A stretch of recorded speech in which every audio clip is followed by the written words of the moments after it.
Saturn is the key in so many ways to what is happening with all its moons. Just a reminder, Saturn may appear to be what it is in the holographic world, but actually, again, it's an information field. It is a consciousness. Everything is aware. Everything has a consciousness. So these planets and suns, they have consciousness. They have awareness. They are entities in their own right. And interestingly, this is an accepted ancient symbol of the sun. And people think, understandably, that it's a symbol of the sun that we know today. But is that symbol more likely to be the sun we know today or the sun we once knew? Saturn.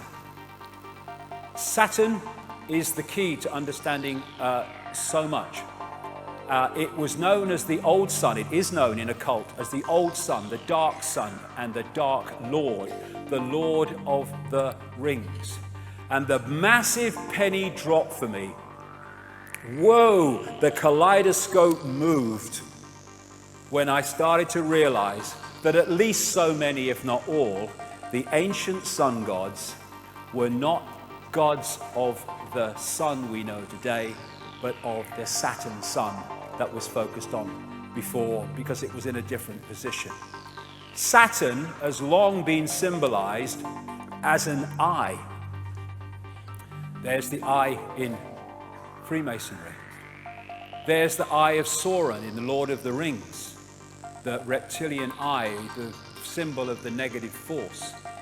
And what happened in the massive and brilliant work of David Talbot in the Saturn myth is that at some point there was an enormous ejection of debris in an explosion out of Saturn. And it formed like a luminous crescent because it reflected light at certain points of the day. And this, as the Earth moved on its axis, when viewed from the Earth, this appeared to move around Saturn. And at different points, there are different symbolism for different points. But this was the one that really was the focus of Saturn symbolism, because this was when that luminous crescent was at its most luminous during the day. And so you find this symbol over and over in the ancient world. And this is a common recurring theme of Saturn. And this, the crescent symbolically, and the disk of the Saturn sun, the dwarf star. And so from this came the horned god, the horned goddess. There is Madonna in her Super Bowl performance at halftime, which was so Saturn in its symbolism, it was laughable, including the fiery eye. And in the movie version of The Lord of the Rings, you had the crescent holding the eye of Sauron. In Arabia, or you look at that of the symbol of Islam, the star, the sun, and the crescent. And the Arabian god Sin was symbolized as a crescent. Here you go. And I would suggest, from David Talbot's point of view, and I think he's right, that this represents the crescent of Saturn. This is the guy who started a satanic Saturn organization or secret society out of Germany called the Brotherhood of Saturn. And there's that symbol of the sun, look, with a dot. That's Saturn, not the sun that we have today, and the horned god. Molech, who is symbolized at Bohemian Grove as the owl, is also symbolized as the bull, and there's the horns with Saturn in the middle. And so you have the bull gods of Mesopotamia. And the winged goddesses in that state, this was often symbolized as the goddess with her holding the god, her arms around the god, or her wings around the god. And there is another version of that with the god Saturn and the crescent. And there it is on the Great Seal of the United States, exactly the same symbolism. There it is in the Air Force Special Operations Command. There it is in the symbol of the House of Windsor. There it is in the United Nations with the target on the world, very appropriately. There it is in the eagle of Rome. Here it is in Freemasonry. The flying disc of Egypt and other places is Saturn. And thus you have the Rosicrucian order, which connects into this network, using that flying disc symbolism. And so many of these logos carry the same symbolism. And in her Super Bowl performance, Madonna had the flying disc of Saturn. This is another ancient Saturn symbol because at some points, apparently it seemed to give off 4 very distinct lights, which became known as the 4 corners or the 4 rivers or the 4 ways. And so you find it, because of these bloodlines connecting into all these institutions, you find it in the Roman Church, you find it on the mace in the Houses of Parliament, you find it on the crown, you found it in the Celtic cross, and you find it in one of the major secret societies in the network, the House of Malta. It's known as the Maltese cross. It was also symbolized, this Saturn symbol and crescent, as the flying god in his flying boat. This is Horus in his heavenly boat. This is why it's used in the boats used in Freemasonry. This is a Freemasonic building on the Isle of Wight, funnily enough. And that is massive. I'm not saying Annie Lennox knew it was, just let's do this, it'd be a good idea, but that was massively Saturn symbolism when you watched it play out. Then you've got this symbol of the horned god, again, Saturn, Satan, as it also became known, which is you find with so many politicians. And Pat Robertson, this so-called Christian evangelist, yeah, okay. And talking of horns and horned gods, in astrology, Saturn is connected to Capricorn, and so one of the Saturn symbols is the goat. This again is the great Freemasonic historian Manly P. Hall, who said Pan, the goat god, was a composite creature, the upper part, with the exception of his horns, being human, and the lower part in the form of a goat. The god himself is a symbol of Saturn, because this planet is enthroned in Capricorn, whose emblem is a goat. That is what that is.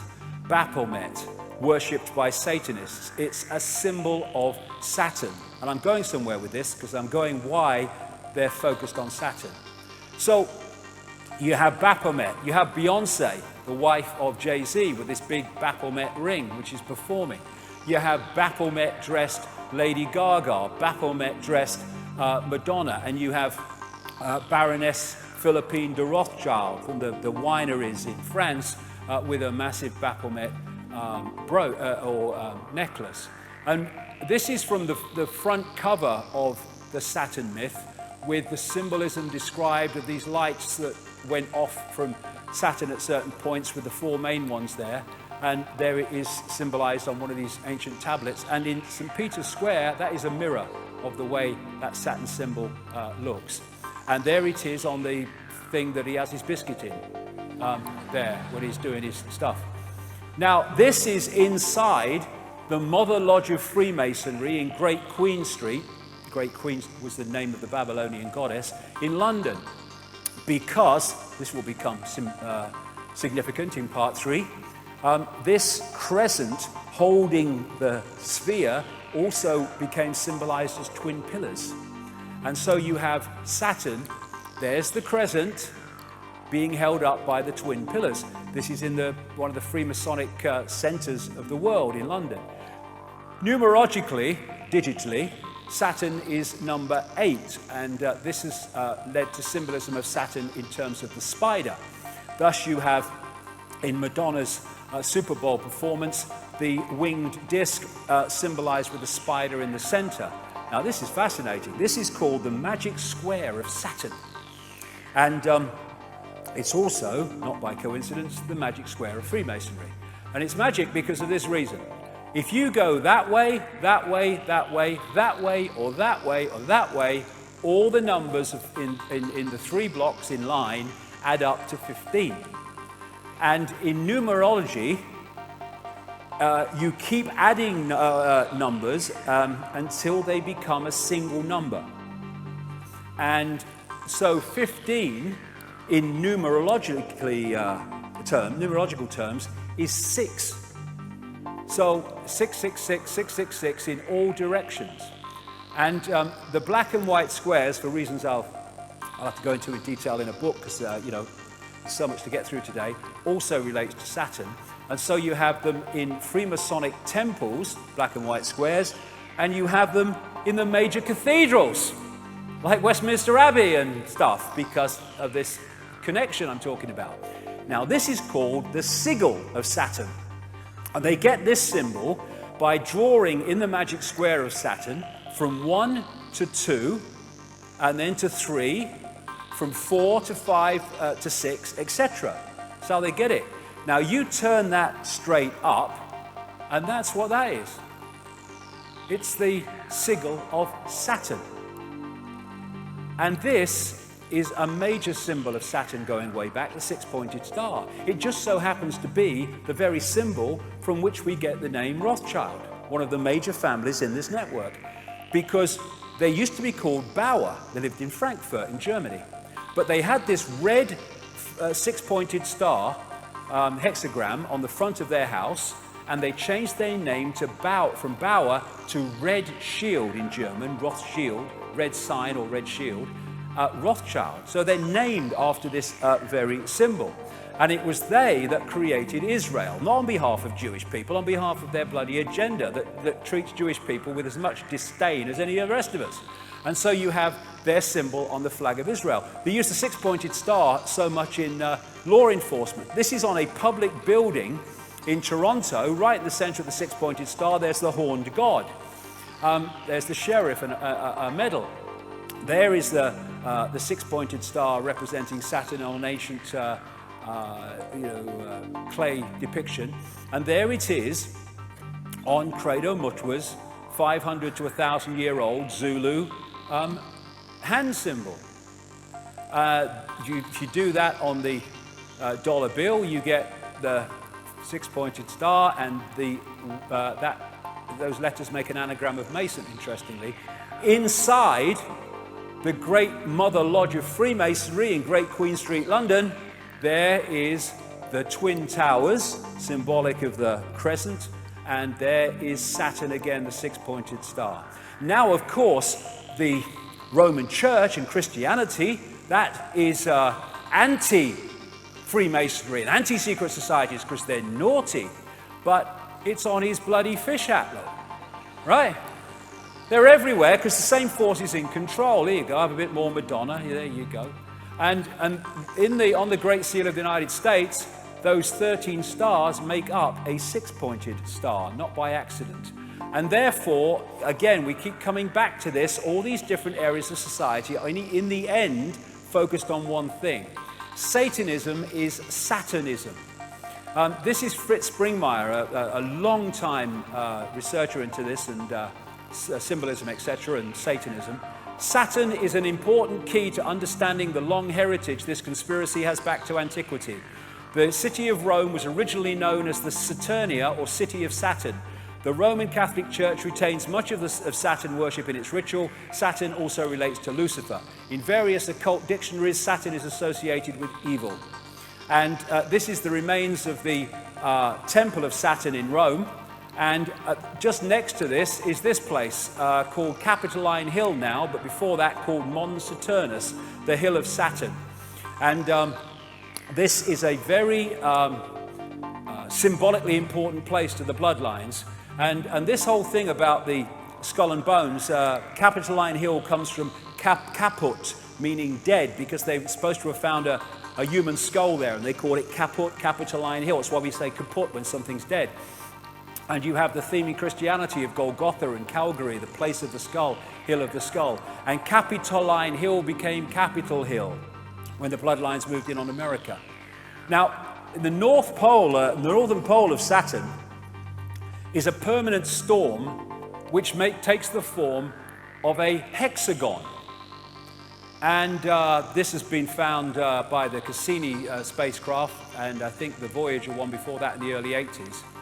And the hexagon also is an expression of the hexagram, or of the six-pointed star. because all these different symbols that I'm going to talk about now are different expressions of the same frequency state. So you look at this crop circle from England this year, and it is a hexagon. But a hexagon is a flattened out cube. So when you look at it from another angle, it's a cube.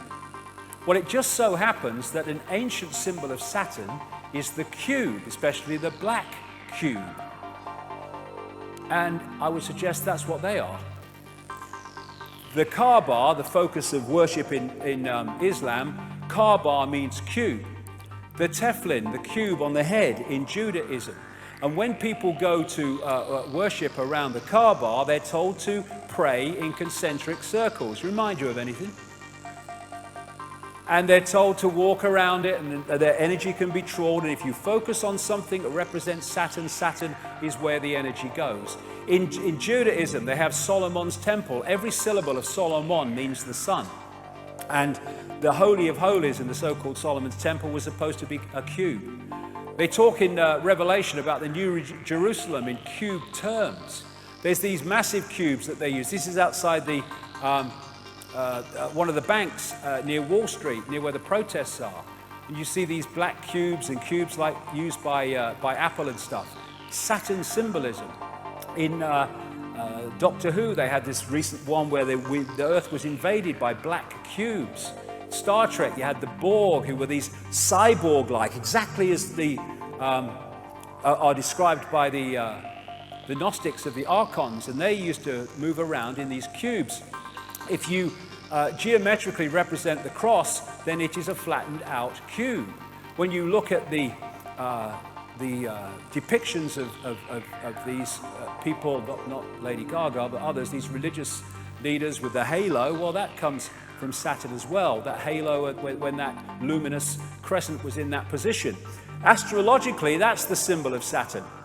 And what they symbolized this as was the sickle and the hammer. And when the Rothschilds created the Soviet Union, provable fact if you look at the evidence, they used the symbol of Saturn as the symbol of the Soviet Union. There's that symbol on this guy from the Brotherhood of Saturn. The Jesuits are a major secret society in this global network, and there's the symbol of Saturn in their symbolism very bloody clearly. The snake on the cross also relates to this in some ways. Now this is going to take us forward here, because the god of Saturn of the Greeks was called Kronos. And Kronos was, because it was the god Saturn, the sickle, the scythe, was represented as holding the scythe, and also he was depicted as the god of time. And he had the beard, the white beard, and he became Old Father Time. That's Kronos, that's the god of Saturn. He also became the Grim Reaper, because Saturn is the planet, I say, son of death. And Kronos became Crown, a symbol of the bloodlines. Kali, a goddess related to Saturn, it was called the Black One, and the goddess of time, depicted with a protruding tongue. There's Madonna again. I mean, she must have the bloody book she works through, this one. The god El, the Hebrew god El, was their god of Saturn. So El and Elohim are demiurge and archons, I would suggest.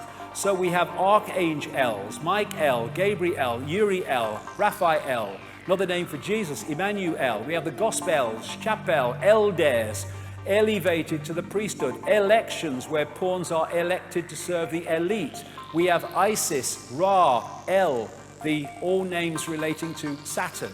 Saturn, Kronos, Satan, Black Sun, Dark Lord, they're all the same thing, the expression of this force. And here you have Moloch, who they worship at Bohemian Grove, and he is a god of Saturn, this recurring theme. They also represent Moloch as a bull, as I said earlier, and so you have that as the symbol of Wall Street. And the golden calf in the Bible is Moloch, Saturn. The Greeks talked about Saturn used to eat his own children. And here's the colors of Satanism and the colors of Saturn, black and red, same as the royal protocol. the robes of the judge, the robes of the clergy, the square hats of universities, the hammer that the judge uses, it's all Saturn symbolism. You see Saturn profusely used in symbolism of the corporate world. And this, this earth, wind and fire, they got the bloody set. There's the eye, there's the six-pointed star, there's the step pyramid, there's the winged disc, and there's bloody Saturn. And then, therefore, you look at religions and secret societies and Satanism, they're worshipping Saturn. Then you look astrologically, in other words, energetically. Banking is astrologically ruled by Saturn. Politics and institutions of state at all levels, astrologically ruled by Saturn. Corporations, astrologically ruled by Saturn. Law and court system, astrologically ruled by Saturn. Science, astrologically ruled by Saturn.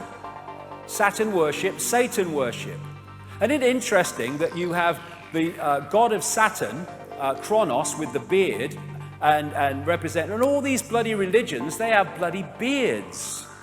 And then you have God depicted as a man with a white beard on a cloud or on a throne, and there's God, Charlton Heston type God. That's Yahweh depicted with a beard and stuff. And then we have Santa with the white beard. Santa, anagram of Satan from Saturnalia. Saturnalia was a festival in Rome where they worshipped the god Saturn, and they gave, it was in the same period to the run-up to our Christmas, and they gave gifts, they decorated trees, and they hung sprigs of bloody holly. So that is Saturn symbolism, the man with a white beard. This is Ancient of Days, a painting by William Blake from, I think, 1794 or something like that. Ancient of Days is an old name for God. And he's depicting God. He was a very deep esoteric thinker and great knowledge, William Blake. And he's depicting God with the white beard. That's Saturn, Kronos. On the GE building in the Rockefeller Center in New York, there's Kronos again. Now, the Freemasons, they call their God the great architect of the universe.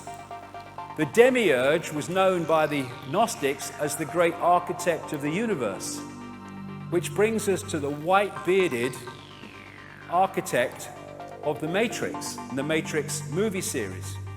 So where is this leading us? Well, again, this needs to go, if we're going to go anywhere with this, because I'm going into fantastic areas here, but this is where the information has taken me very, very clearly. And the hardest thing to see is what is in front of your eyes, as this man rightly said. The Gnostics talked about the fact that the archons make something appear to happen that does not actually happen. They can induce a virtual reality experience. The Islamic people and pre-Islamic people talk about the jinn manipulating humans by creating illusions. I was in New York in 2010, and someone took me to the subway station for Ground Zero. And when I saw it, it was like, whoa, it hit me big time. There was, first of all, this eyes all along the platforms, but there is this massive depiction of the world on the floor, and then there's an eye, and going out from this eye are these broadcast transmissions. And that hit me so powerfully. And Neil Haig was with me, and we kind of looked at each other and said, that's Saturn, isn't it? And remember, physicists have said only this last few days, they may have evidence the universe is a computer simulation. Well, I say that it's a virtual reality, which has been hacked into, and that hack is the reality that we're experiencing, the fake reality. And that hack, I say, comes from Saturn, because I'm saying that these rings are actually a massive broadcast transmission system which is broadcasting a fake reality within the frequency range that we are decoding, and therefore we are picking up that fake reality. When the Cassini spacecraft arrived at Saturn in 2004, it found many things that was unexplainable. You know, things like the hexagon North Pole storm and stuff like that. But they also found extraordinarily powerful sound coming from Saturn. This is part of what they recorded.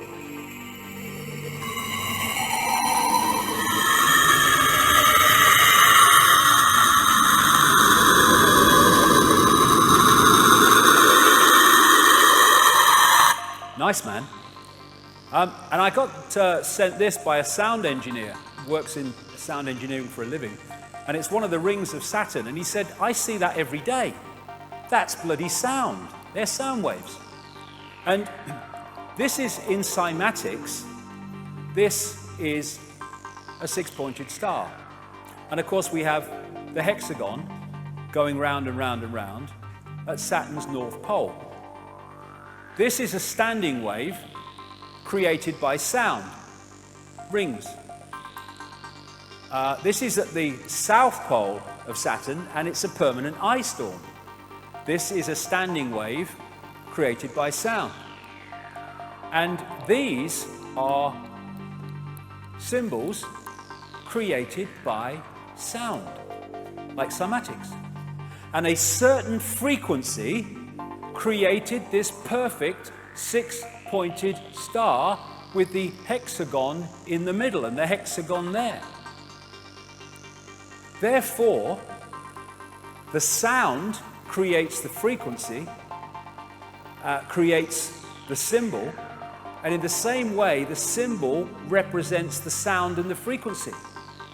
The symbols are just holographic representations of vibrational waveform states. I would suggest in these symbols cases, representatives of the sound frequency coming off Saturn.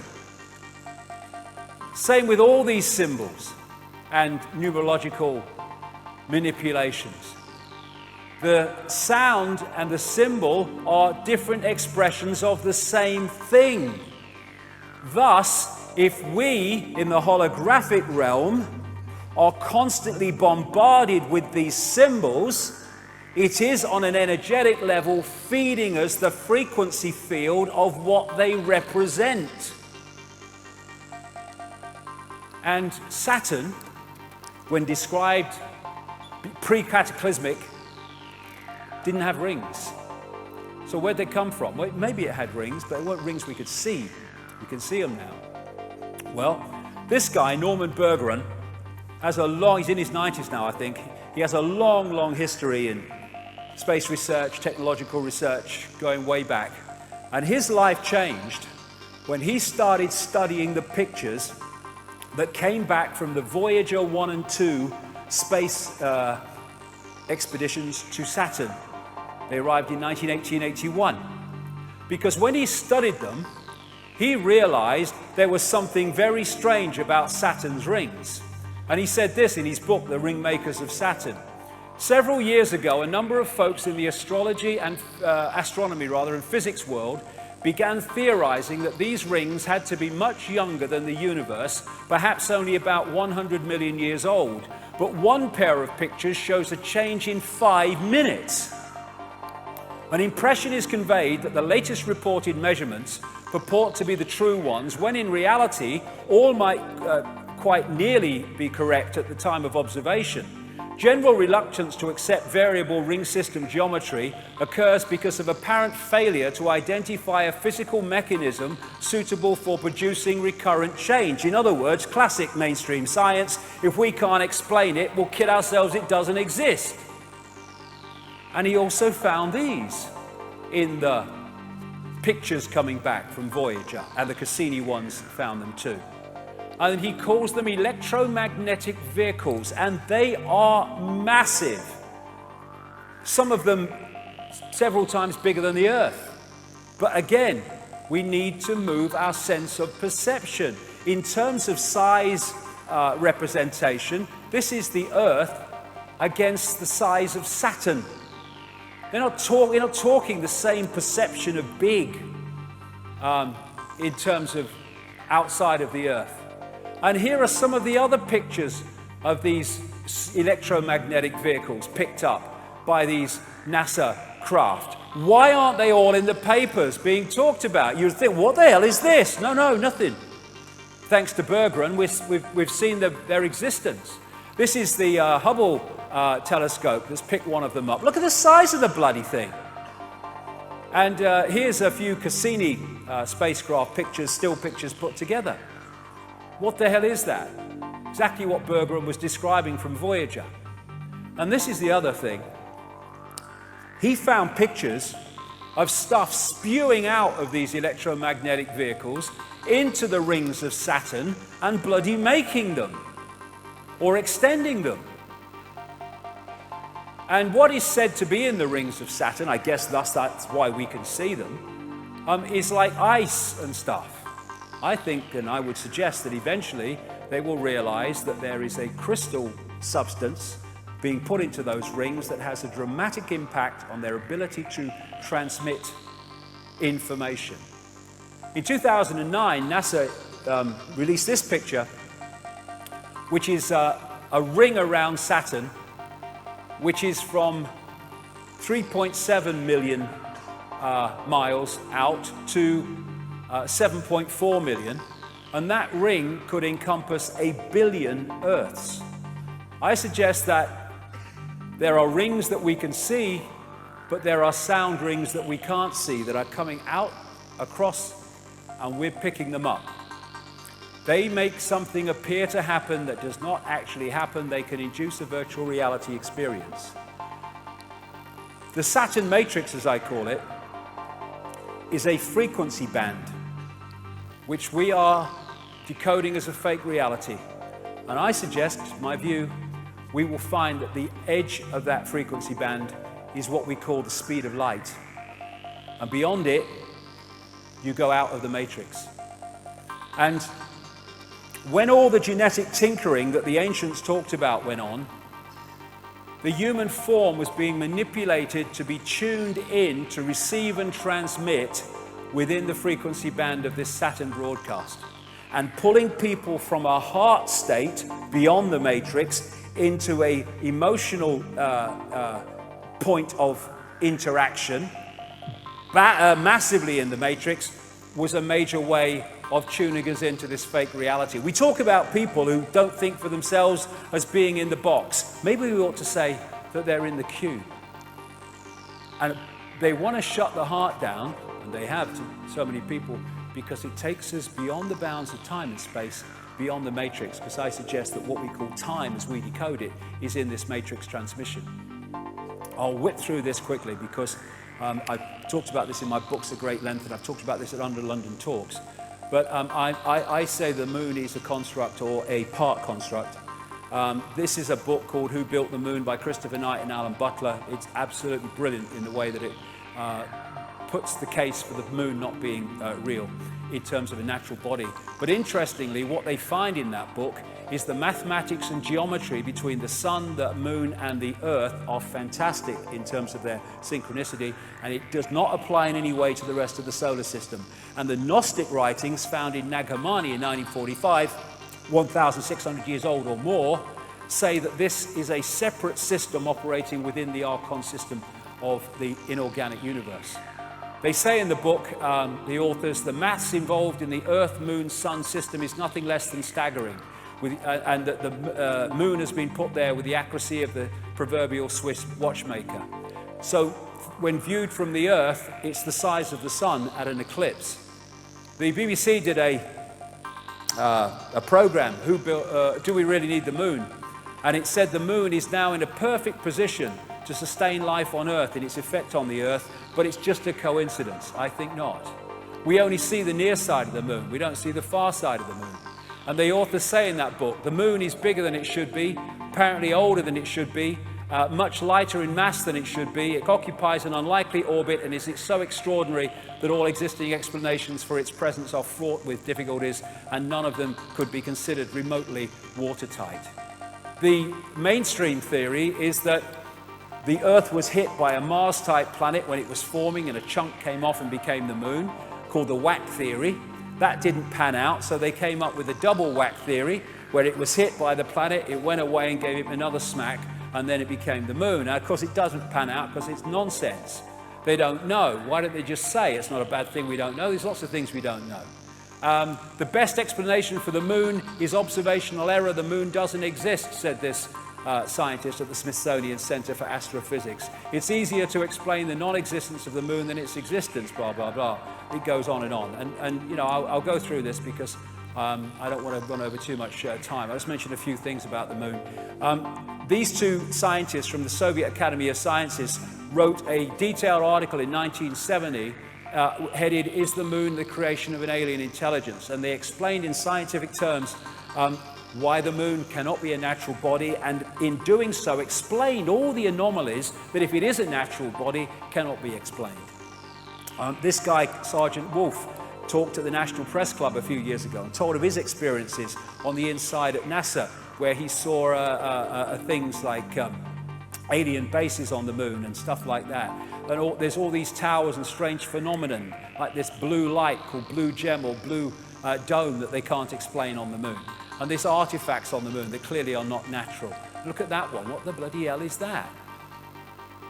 They can't explain them, they don't talk about them. These are pictures of what are claimed to be statues on the moon.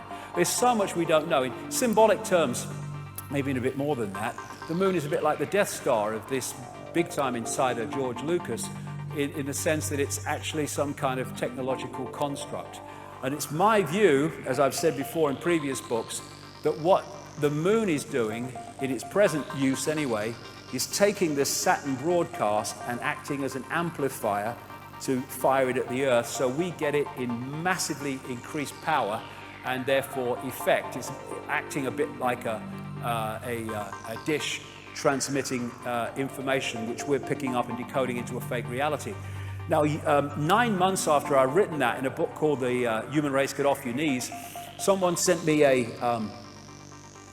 an email from Brazil, I think it was, a lady, and said, "Have you read this book, Earth, by Barbara Marciniak? Because I've just read your book and I think you'd find it interesting." And she sent me some page numbers. Barbara Marciniak is what they call a channel. And lots of channels are not channels. They just think they are. But, you know, if you get a genuine one, then you can get out there and bring information out from other dimensions into this one. You can get some profound information that way.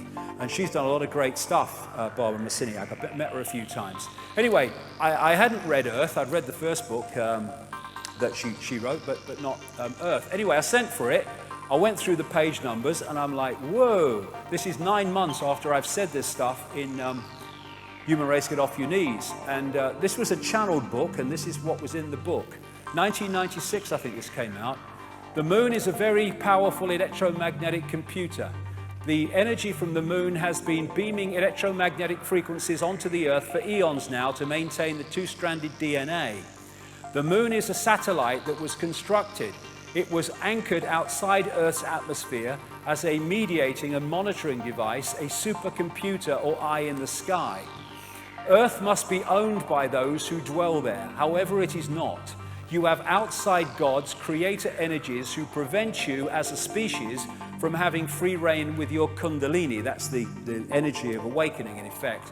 The influence of the moon as a main satellite computer affects all of the Earth. The moon's programs have for eons been of great limitation towards human beings. There are repetitive cycles that the moon creates to which you respond. The tales about the full moon and insanity, madness and heightened bleeding are all quite true. You know that television influences you a great deal. The moon is the same way.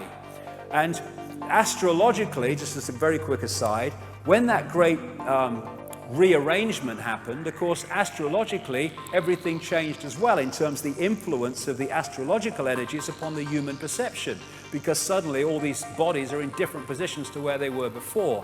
So the Saturn-Moon matrix, as I call it, I say anyway, is generating a frequency band, a fake reality, which we are decoding to be what seems to be a real reality, and the genetic manipulation has tuned us into it and created this cycle of round and round the garden.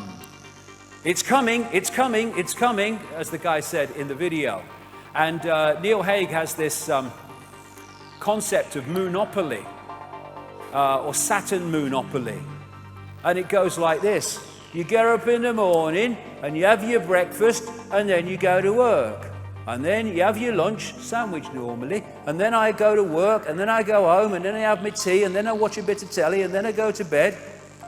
Then I get up and I go to work, and then I have my lunch, sandwich and all. And I mean, look at us. We are infinite consciousness, infinite awareness. All that is, has been, and ever can be.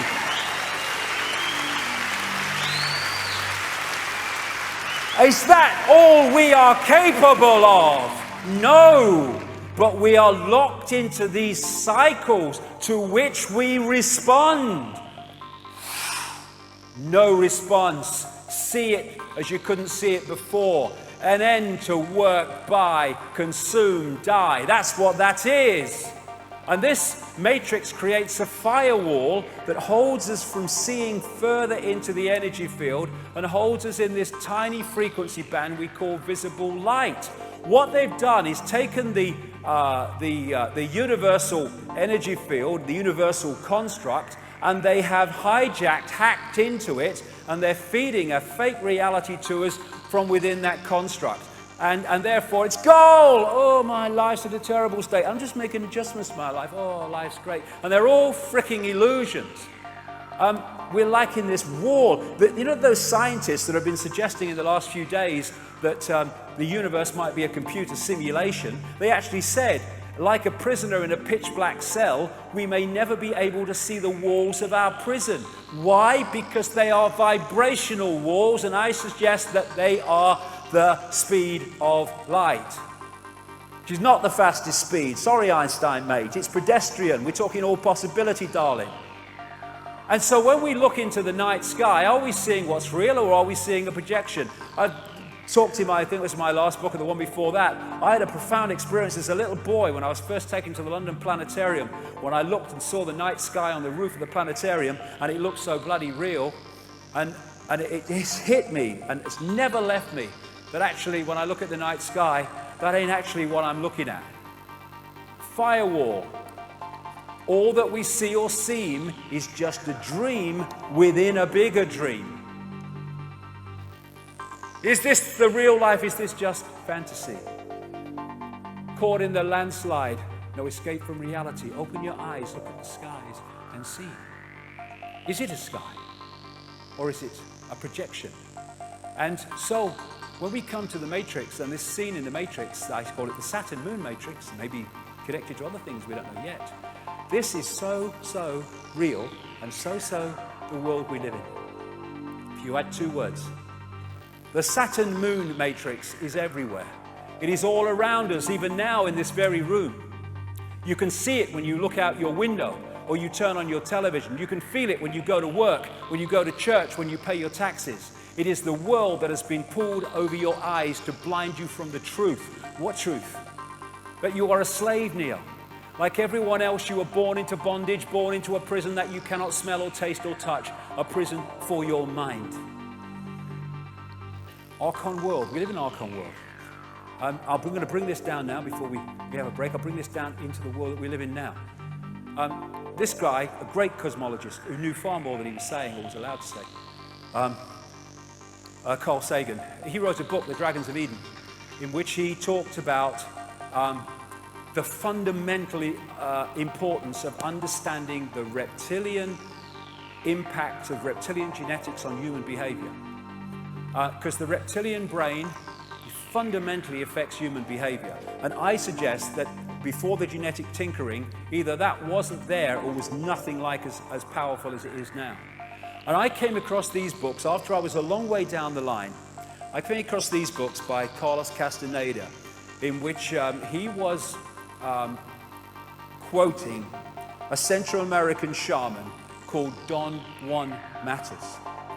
And when I read some of the stuff in these books that this shaman had said, it was like, whoa, we talk about confirmation. He talks about the archons and the jinn in exactly the same terms, but he calls them the flyers. But they're the same entities. And this is what he said about them in the books. We have a predator that came from the depths of the cosmos and took over the rule of our lives. Human beings are its prisoners. The predator is our Lord and Master. It has rendered us docile, helpless. If we want to protest, it suppresses our protest. If we want to act independently, it demands we don't do so. Indeed, we are held prisoner. They took over us because we are food to them, energy. And they squeeze us mercilessly because we are their sustenance. Just as we rear chickens in coops, the predators rear us in human coops, human eros. Therefore, their food is always available to them. The Matrix is a computer-generated dream world built to keep us under control in order to change a human being into this. Think, Matter said, for a moment, and tell me how you would explain the contradictions between the intelligence of man the engineer and the stupidity of his systems of belief, or the stupidity of his contradictory behavior. Sorcerers believe that the predators have given us our systems of beliefs, yes, our ideas of good and evil, our social mores. They are the ones who have set up our dreams of success or failure. They have given us covetousness, greed, and cowardice. It is the predator who makes us complacent, routinary, and egomaniacal, feeding the wolf. In order to keep us obedient and meek and weak, the predators have engaged themselves in a stupendous maneuver. Stupendous, of course, from the point of view of a fighting strategist, a horrendous maneuver from the point of those who suffer it. They gave us their mind. The predator's mind is baroque, contradictory, morose, filled with the fear of being discovered any minute now. They gave us their mind, and that, I suggest, is how they've done it. And they also, more than gave us our mind, they gave us their frequency via junk or non-coding DNA. We are at last, hallelujah, brother and sister, having mainstream scientists seeing the blatant, beyond belief, obvious that 98% of DNA, which they have called junk because they didn't know what it did and said it had no function, actually does, stands back in amazement, have a function. And in that 98% of DNA, non-coding DNA, are programs, behavior programs, perception programs, emotional programs that if we are not beyond mind-body conscious, we lock into and they become us. People in that state, I suggest, it is very possible, and I say highly likely, they can go through an entire human lifetime and not have an original thought or emotional response that isn't coming from the program. This is Boston University and Harvard Medical School research. They examined 37 DNA sequences containing at least 50,000 base pairs and one with 2.2 million base pairs. Lead researcher Eugene Stanley. Non-coding DNA sequences do contain a structured language fundamentally unlike the coding in genes. We therefore need to consider the possibility that the junk DNA may carry some kind of message. Yes, it does, many. And one of them is the human control system when we're pulled into body-mind. Russian DNA research. It appears that the languages we were looking for are in fact hidden in the 98% junk DNA contained in our own genetic apparatus. The basic principle of these languages is similar to the language of holographic images based on the principles of laser radiations of the genetic structures which operate together as a quasi-intelligent system. And this recent announcement by this institute at the Harvard Medical School, all data that humanity creates in a year can be stored on 4 grams of DNA. That's how much information we have in the human structure. And therefore, if you can put emotional programs, emotional response programs into the genetic structure and then create a society designed to constantly trigger those programs, then you can have a massive, constantly recurring tidal wave of low vibrational emotional energy. And when you, to feed off, and when you go beyond the body, like with Jill Bolte-Taylor earlier, or these near-death experiences, what is the common theme when they go beyond the body? I felt calm, at peace, I just was. There was no thought pattern and no human emotion. Because so much of it is coming from the body, it's a program. And when you go into the heart and you go beyond time and space, you stop reacting in the sense of the program, and you stop delivering the food, the sustenance of that which is behind it. I did not judge and did not feel I was judged. I loved being in that painless state of existence. And if you want to feed off human energy, low vibrational, if you've got these programs within the human genetic structure generating that energy, well, you're home and bloody dry. This is the mind that we've been connected to. Why do rules have power over our minds? It's all about rules, because it's all about control. And this part of the brain, the reptilian brain, where we get cold-blooded behavior, territoriality, desire to control, right is might, and all that stuff, might is right, that is massively part of the reaction system, because the reptilian brain is about survival. It's about constantly scanning the environment for threats to survival, not just physical survival, but survival financially, survival of the job, survival of the relationship. Be afraid, be very afraid, because the big band of monsters coming as soon as we've invented him. This is why we're constantly given reasons to be frightened, because that locks us into the reptilian brain and therefore into this collective mind.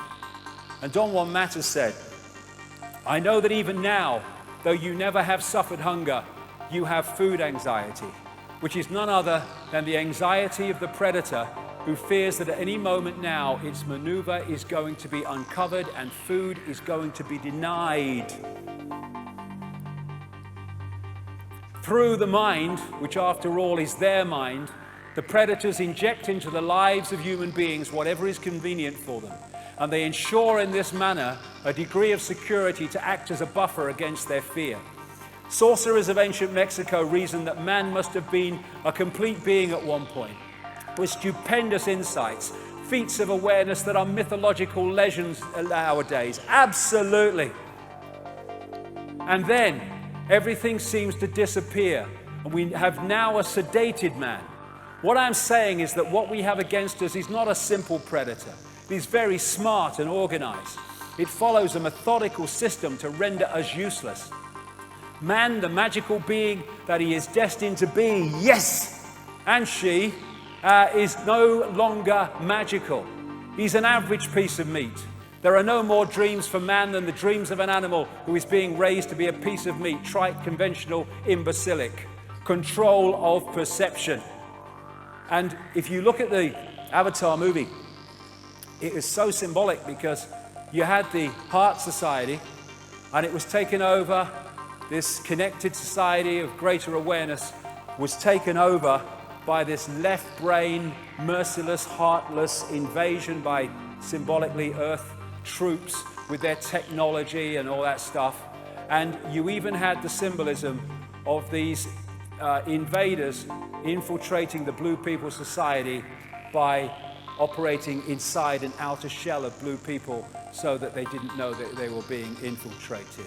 Now, are we as a human race, there are 7 billion of us now and more, the number of people in full knowledge who are behind this are tiny, tiny.